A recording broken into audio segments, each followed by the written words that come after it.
So today we are talking about arthroscope dimensions and how to use arthroscope and how to take care of the arthroscope. Okay? So this is a regular arthroscope that we use on a normal case. On this arthroscope you can see is a 30-degree arthroscope. Usually German scopes are said to be standard scopes. So this is also a made in Germany scope. This is basically a Smith & Nephew scope, high definition if you see.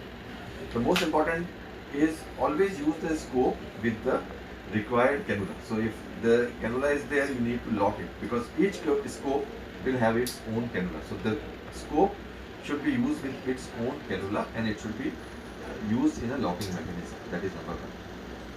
Second, there are different type of sheaths which are available. The sheath that we recommend is a in, double inflow sheath. So one you can use as an inflow and one you can use as an outflow. And there are some buttons which you can use to tighten or loosen the knobs. So here you can use these buttons. The scope is usually of 4 millimeter in diameter, and this sheath is usually 6 millimeter in diameter. And the scope is the sheath is classified as a high flow sheath or a low flow sheath depending on the. So here you can see that there are small holes here. So this increases the flow, and this is considered to be a high flow sheath. High flow sheaths usually have a better vision. But the problem with this is, so supposedly you insert this scope inside, and supposedly this part is in the joint and this part is outside the joint, then it can cause, these holes can cause water extravasation outside the joint. So that is a problem which is associated in some of these. This is more relevant when you are using some tight joints like a hip arthroscopy or something, where these holes can lead to water extravasation outside the joint. Occasionally it can happen in tight shoulders also. So this is one thing that you need to take care of. Another thing that you need to take care is this is a 30-degree scope. So when you see about the vision of 30-degree scope, the vision of 30-degree scope is like this.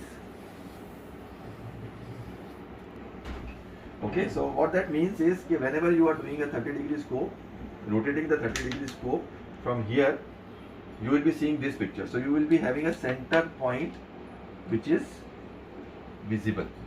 Okay, so with 30-degree scope, you will have a, when you rotate the scope like this, you will have this type of picture.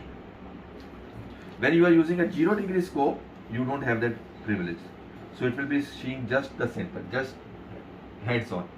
That's why 0-degree scopes are not in use.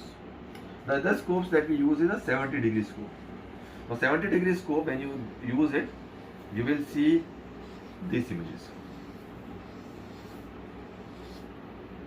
So there is a central hole or a central blind spot. So whenever you are using a 70-degree scope, there will be center blind spot.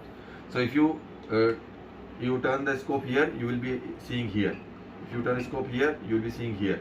If you turn the scope here, you will be seeing here. But anytime 70-degree scope will not show you the dead center, which you can see in the 0-degree scope. Okay, so this is a shortcoming of a 70-degree scope. That is why 70-degree scopes are not that popular. So you cannot, there is a blind spot at the front. So that is a shortcoming of a 70-degree scope. 70-degree scope is used in hip arthroscopy because you need to look around the edges, and then it is useful in doing a subscap repair, and it is also useful when you want to do a PCL. So these are the three indications where you want to use a 70-degree scope. Now there is another scope which is 45-degree scope. Now this scope is usually like this. So it does not have a big blind spot.